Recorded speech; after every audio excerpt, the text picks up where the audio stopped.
our immune system consists of lymphoid organ, lymphoid tissue, lymphoid cells and antibodies. So immune system में major work किसका होता है? lymphoid system का.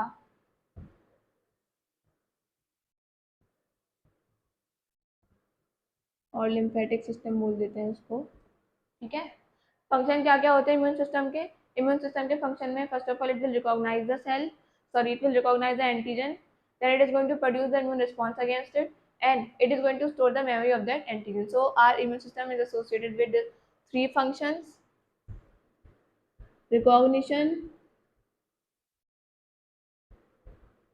of antigen, reaction against it and memory storing. ये तीन function होते हैं हमारे इम्यून सिस्टम के. ठीक है.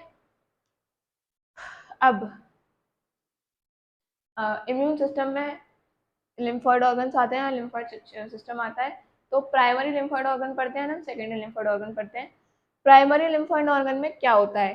प्राइमरी लिम्फॉइड ऑर्गन में सारे जितने भी हमारे लिम्फोसाइट्स हैं, they are going to mature, proliferate and their origin starts in our primary lymphoid organs.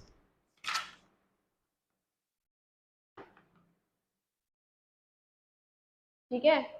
अब आगे हमारे इम्यून सिस्टम का काफी रोल होता है एलर्जिक रिएक्शंस में, ऑटो इम्यून रिएक्शंस में एंड ऑर्गन ट्रांसप्लांटेशन में. बताया था ग्राफ्ट रिजेक्शन में सबसे ज्यादा सेल मीडिएटेड इम्यूनिटी रिस्पॉन्सिबल होती है, जो कि फॉरेन एंटीजन को रिकॉग्नाइज करके तुरंत हमारा जो ऑर्गन है उसको रिजेक्ट कर देती है if it's not matching with our body's antigens, है ना. अब हम बात कर लेते हैं लिम्फॉइड ऑर्गन्स की. So primary lymphoid organ and secondary lymphoid organ. What about primary lymphoid organ?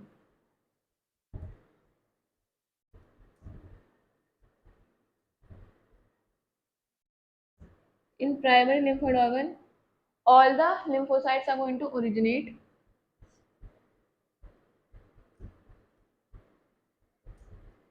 Lymphocytes originate, mature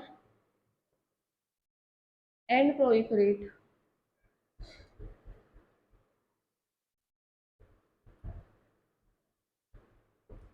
ठीक है. एग्जाम्पल, दो ही प्राइमरी लिम्फोइड ऑर्गन है हमारे, बोन मैरो एंड थाइमस. ठीक है. Bone marrow and thymus. See bone marrow is for B lymphocytes and मतलब bone marrow is for both B lymphocytes as well as T lymphocytes, but thymus is mainly for T lymphocytes. आप T से याद कर लें, thymus T cells. बाकी bone marrow में दोनों mature होंगे, B cells as well as T cells. Primary lymphoid organ का काम में यही होता है कि there lymphocytes are going to mature as well as originate in these organs. Now coming on to secondary lymphoid organ. तो secondary lymphoid organ में क्या होगा?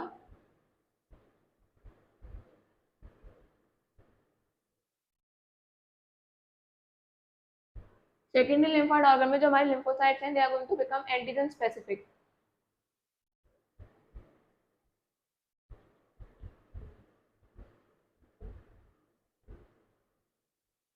lymphocytes are going to become antigen specific, जिससे कि वो किसी पर्टिकुलर एंटीजन को recognise करके उसके अगेंस्ट एंटीबॉडी का प्रोडक्शन ट्रिगर करवा सकें, पर्टिकुलर टाइप की ही. तो the lymphocytes become antigen specific. Also, secondary lymphoid organs are a site where antigen antibody reaction will take place. So they provide the site for the interaction of antibody as well as antigen. So it is a site for antigen antibody reaction.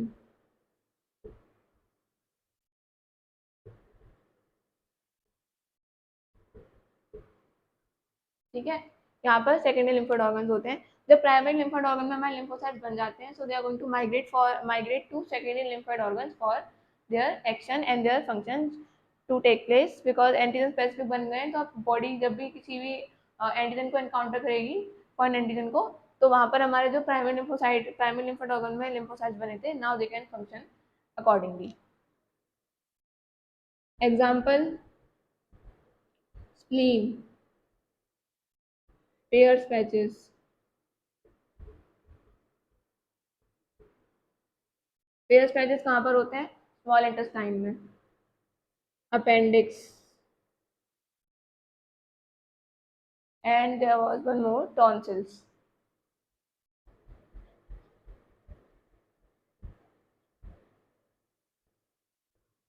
ठीक है। Tonsils में भी lymphoid organs होते हैं हमारे वहाँ पे। तो ये इन प्लेसेस पे मतलब बॉडी के ऑलमोस्ट हर मेन एंट्री पॉइंट पे हमारे पास लिम्फोइड ऑर्गन्स प्रेजेंट होते हैं, so that whenever a foreign antigen is encountered it could be attacked through several ways, है ना। ये सेकेंडरी लिम्फोइड ऑर्गन का काम होता है। तो secondary lymphoid organ are going to serve as a site for antigen antibody reaction. So bone marrow is the main lymphoid organ, ठीक है। हमारा मेन लिम्फोइड ऑर्गन है। यहाँ पर T lymphocytes as well as B lymphocytes are going to mature and originate. Both B cells and T cells mature here, ठीक है। ये हो गया बोन मैरो। उसके बाद थाइमस की अगर मैं बात करूं,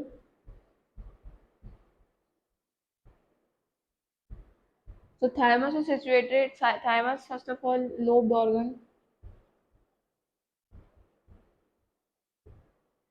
between the near the heart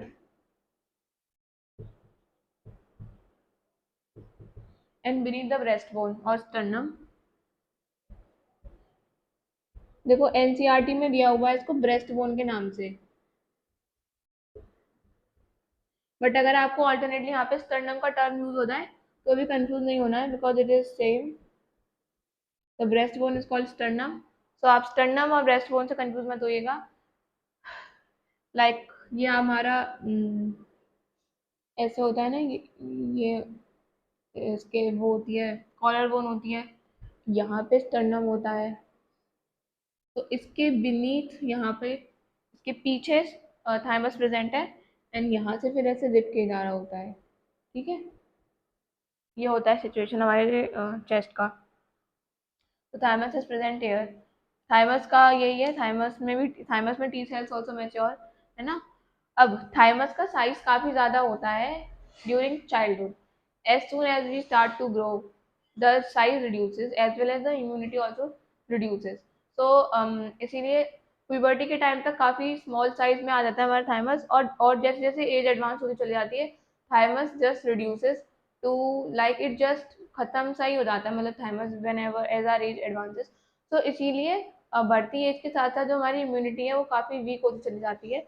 so that's the reason why the immunity is degraded as soon as we advance our age, because the size of thymus starts reducing by the time we age। so puberty के time तक thymus का size काफ़ी ज़्यादा reduce हो जाता है ना। so this is all about thymus। thymus के बाद जो नेक्स्ट आता है that is spleen।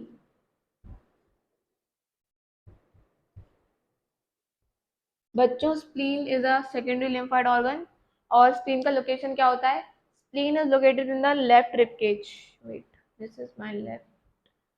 Spleen is located in the left rib cage, यहाँ पे होगा लेफ्ट। जो हमारा स्टमक होता है उसके जैसे ये स्टमक हो गया, है ना। तो स्टमक के थोड़ा सा ऊपर मेरा स्प्लीन प्रेजेंट होगा in the left rib cage, है ना। Spleen is the storehouse of lymphocytes and phagocytes। बाकी spleen is also known as graveyard of RBCs और erythrocytes, क्योंकि यहाँ पर RBC का डिस्ट्रक्शन होता है। ओल्ड RBCs और वर्न आउट RBCs का यहाँ पर डिस्ट्रक्शन होता है, so it is also called graveyard of RBCs। और RBC को क्या बोलते हैं? erythrocytes। and it is a storehouse of lymphocytes and phagocytes,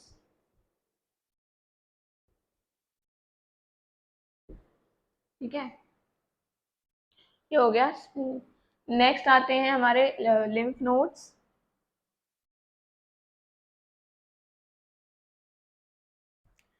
Yeah, spleen also acts as a filter of blood, also filters the blood।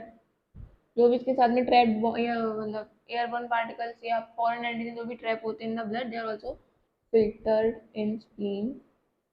so it acts as a filter of blood। बाकी RBC का मैंने बता ही दिया आपको, RBC graveyard है। तो spleen के बारे में तो यही था। नेक्स्ट डिस्कस करते हैं हम लिम्फ नोड्स की।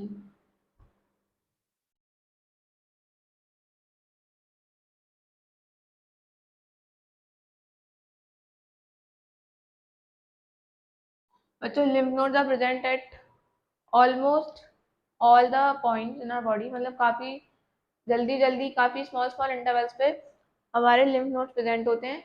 बाकी लिम्फेटिक सिस्टम में बताया, हमने पढ़ा हुआ है क्लास 11th में कि it acts as a middleman to the circulatory system. ये क्या करता है, जो भी टिश्यू फ्लूइड एस्केप हो जाता है हमारे डाइजेस्टिव सिस्टम से, वहाँ से ये ट्रैप करके वापस उसको सर्कुलेटरी सिस्टम में वापस से उसको ये लेके आता है लिम्फेटिक सिस्टम हमारा। तो उसी बीच में जो टिश्यू से जो भी जितना भी उसने एंटीजन कलेक्ट किया होता है, वो सारा एंटीजन से कलेक्ट करके हमें सर्कुलेटरी सिस्टम में लेके आता है, और वहाँ पे लिम्फ नोड में ही हमारे जो भी लिम्फेटिक सेल्स होते हैं या लिम्फोसाइट्स होते हैं, उधर के ही उधर वो उसको एंटीजन को खत्म कर देते हैं बाय इम्यून रिस्पॉन्सेज, और फिर हमारे सर्कुलेशन में वापस से क्लीन ब्लड जो है वो जा सकता है। तो और बाकी हाँ, डाइजेस्टिव सिस्टम के थ्रू भी ये हेल्प करता है, जितना भी डाइजेस्टिव सिस्टम में लाइक हमें पता है कि लैक्टेल इज अ लिम्फेटिक वेसल जिसमें हमारे फैट्स एब्जॉर्ब होते हैं। तो जितना भी डाइजेस्टिव सिस्टम में से जितना भी टिश्यू फ्लूइड एस्केप होता है, तो वहाँ से भी अगर कोई पैथोजन बाई चांस हमारे डाइजेस्टिव सिस्टम की एक्टिविटी से बच गया है, तो वो भी लिम्फेटिक सिस्टम या लिम्फ नोड्स में डिस्ट्रॉय हो सकता है, और again the circulation of that particular fluid will be clean in our body. So they are present at different points in our body, और इसका काम यही होता है, it assist the circulatory system and yeah, it acts as a trap for airborne particles or whatever the foreign pathogen that comes in our body, है ना। बाकी एक मैं आपको बताऊं तो एक हमारा लिम्फोइड सिस्टम और प्रेजेंट होता है which is called malt,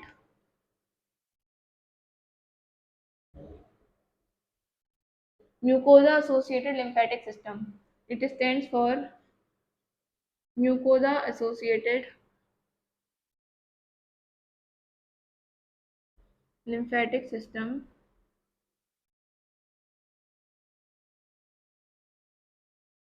and 50% it comprises the whole lymphatic system comprises 50% is comprised by malt.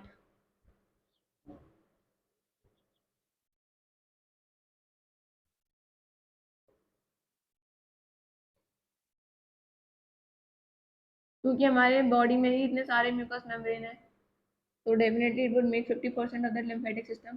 जितने भी हमारे यूरिनोजेनिटल ट्रैक्ट है, रेस्पिरेटरी ट्रैक्ट है, डाइजेस्टिव ट्रैक्ट है ना, वहाँ पर म्यूकोजा की एपिथेलियम होती है, और उस एपिथेलियम में प्रेजेंट होता है हमारा lymphatic system which is called malt. वहाँ पर जितने भी फॉरेन एंटीजन ट्रैप हो जाते हैं, उनको सबको डिस्ट्रॉय करने के लिए हमारा माल्ट रिस्पॉन्सिबल होता है। So it is present in respiratory, digestive and urinogenital tract.